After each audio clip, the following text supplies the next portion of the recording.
Thanks for having me. I did not know what I was getting into because they told me about a few days ago, they're like, hey, we have a breakfast to come over to. And I was like, okay. And there was 3 recruits waiting, and Verge explained all of it to me, and I didn't listen to anything.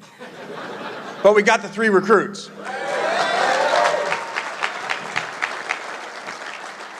So this has been an awesome time. I think, I don't know, almost 2 months we've been here. And basically every day we've just been in the office, just grinding. And it's been a really challenging time to, have so much roster turnover and staff turnover, and then have to go replace so many things. And, we've sat back and looked at it and probably said, there's never been a time like this where anyone's taken a job and had so many things to do. Besides just the portal and all the roster and the situation of how players can leave, and there's so much turnover at every roster in America, but especially where there's new jobs. But also at that, to have a staff and then the staff go back and help another team in the conference try to make a national championship run has been really challenging. So I really thank our support. Since we've got here, it's been amazing. Everything we've asked for, they've been there and given to us. And, I was sitting there thinking, and both speakers commented really on pushing yourselves, out of your comfort zone. And that's really how you become great. And that really was a lot of this decision making. I was very happy where I was at. It was an amazing 6 years. We were top 5 team in the country, 3rd winningest program in the SEC over that time. And as I sat there and had great options to go to, including staying there, when John Carmouche and Verge and Julie came in and met with me, I know I keep saying it, it was just different. The feeling was different. And as I sat there and I told the story at the press conference, I was torn. And when I called Coach Saban and talked it through with him, he said, Lane, you'll always regret if you don't go to LSU. It's the best job in America.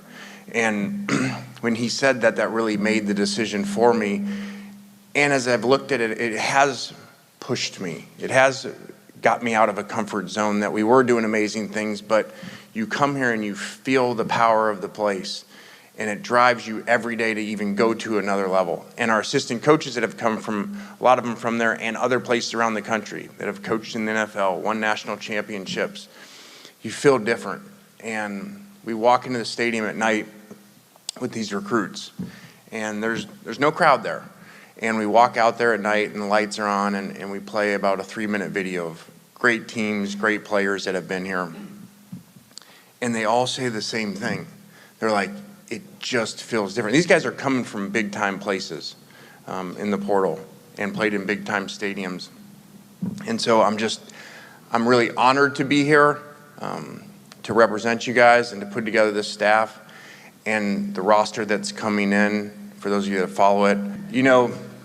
It is an exciting time. I think when these next 2 days are done, it'll be the best portal class in the history of college football. Now, there's a lot of work to do once they get here, but to assemble that talent, you could not do that anywhere else. And when I got up there and I spoke and I said, hey, this is a message to the best players in the country about where to come. We came here together to put ourselves together with LSU and to put that together to give the players this to come to and to see the early success before we've ever won a game. These guys have all the options in the country of where to go. And really, as you get really to this last week and they've seen the other great players come, we've got guys that normally in a situation would say, you guys are already loaded at that position, I'm not coming there.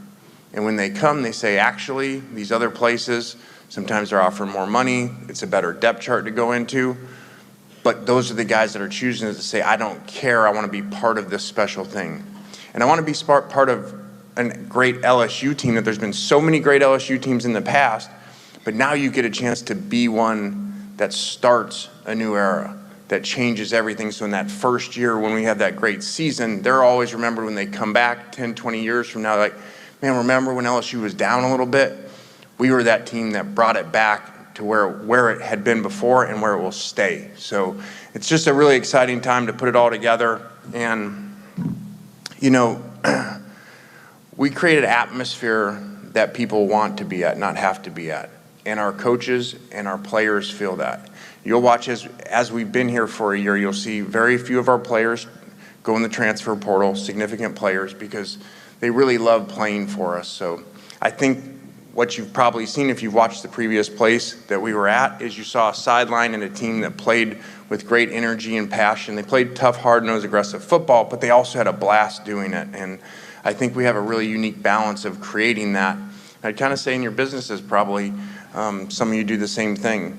People want to come into work, because I've been in those atmospheres where maybe it's successful, but you get in, you're driving in the morning and you're miserable because you're not looking forward to the day or the environment. So I think we've hit that sweet spot of being able to have a really, really competitive environment, but also that the kids enjoy coming in and look forward to coming in. So actually someone said they have some questions for you, probably would be the best, since I have no speech.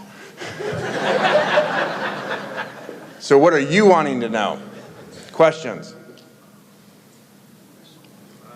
Yeah, caught you off guard. What's your favorite game you ever coached? Favorite game I ever coached? Okay, that's going to lead me in a good spot. When I walk into the stadium, I've been there 5 times. Obviously, 5 times on the other sideline. And I did think, and 2 of those times were overtime games. An Ole Miss LSU and an Alabama LSU overtime game. And I remember that feeling, and I didn't verbalize it obviously in the press conference afterwards, but it was a feeling like that the whole world was against you. Like you could just feel the power of the stadium, and you would just feel like a weight on you. And then when I was talking to some people that had been here before, Coach Saban mentioned it, and then Coach Ogeron, and they're like, you're going to feel the opposite now. You're going to feel the stadium picking you up, because now that 102,000 are on your side. So I know that wasn't your question, but but I am looking forward to being on that side of it. Favorite game ever? You know, yeah, I know that. I won't say which previous head coach's wife said, LSU is the greatest place in the world when you win. And then when you lose, she said something else that I won't repeat. I get it. Coach, how can the business community best help? Money? Not for coaches, for players.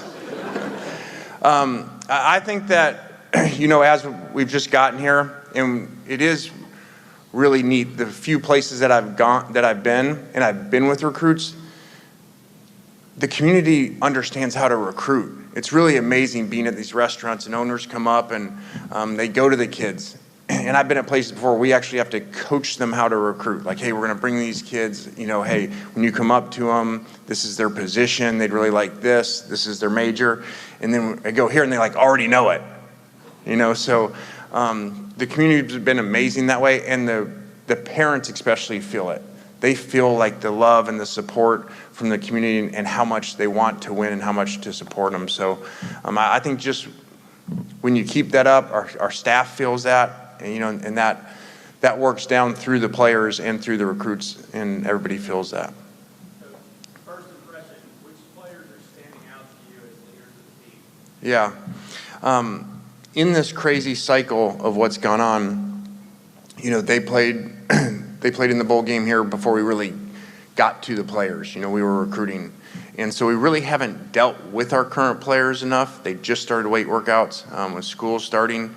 So we really haven't done enough with them to really be able to make a comment on that. You know, one of the first goals was keeping Whit Weeks here because I felt playing against him when he was healthy, what he would bring to the defense and what he would bring to the team. And then I also felt when he wasn't playing, the difference in the defense. So, you know, we look for him to be a big leader in coming back. And it was really neat. Even though he's not from the state, I feel a lot when I talk to the players from the state, this special thing about they genuinely have this passion and care for playing in the stadium. And even though he's not from the state, he talked about a big part of why he came back was he didn't want to leave LSU football where it was at. He's like, I came here to a place where everybody was scared to play LSU. That's not the case right now. And when it goes, I want to come back and get the physical football back to LSU and leave it the way that I came here, how it was when I came here. So I thought that was really neat, because that's kind of a lost thing in college football right now about how people really feel about the place they play at. And so that was really cool. And he's a really special leader to think that way versus just, I'm going to go to the NFL and chase the money there. And a lot of agents push them to do that. And he was like, no, I want to come back. He goes, if you're going to do this thing the way that you said and create a physical team and a physical mindset and bring that back to LSU, he's like, I want to be part of that because I want that to be my legacy. What's your expectation for the next season? Pardon? What's your expectation for the next season? Oh, geez. I know what your expectation is. I'm not talking about expectations. We're just trying to do the best we can today, sign the best players, then get them in here, and then unrecruit them, because right now they're in recruiting mode, and so they think things are going to be a certain way, and get them in here and get them to buy in. And that's just like you guys in your business. You can put together this great talent, and these guys can come with these great resumes, but you got a lot of work to do when you get them. These guys come from all over the country, and it's different than the old ways. Before they were high school kids. Now they're college kids. They've already been wired a certain way. They've already been taught certain things at all these different programs by different coaches. So we have to kind of, rewire the way that they think. And we got to get them to buy into something that's really hard with what they make, because so much is individual based right now.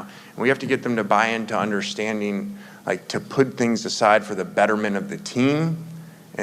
That is probably the biggest challenge. And everybody will see like these teams do really well. They portal teams, they put together these players.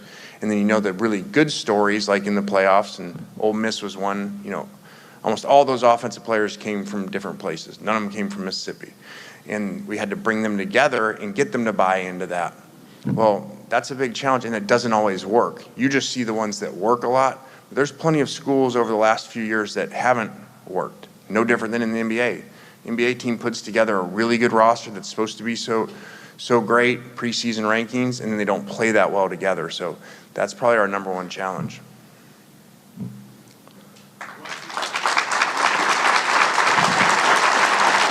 Oh, you're cutting me off, huh? I need that number one recruit. Okay, Coach. me too. All right, guys. Hey, thanks. I appreciate it. Excited to meet you guys more, but I got to go get this recruit. So yes. Thanks for having me.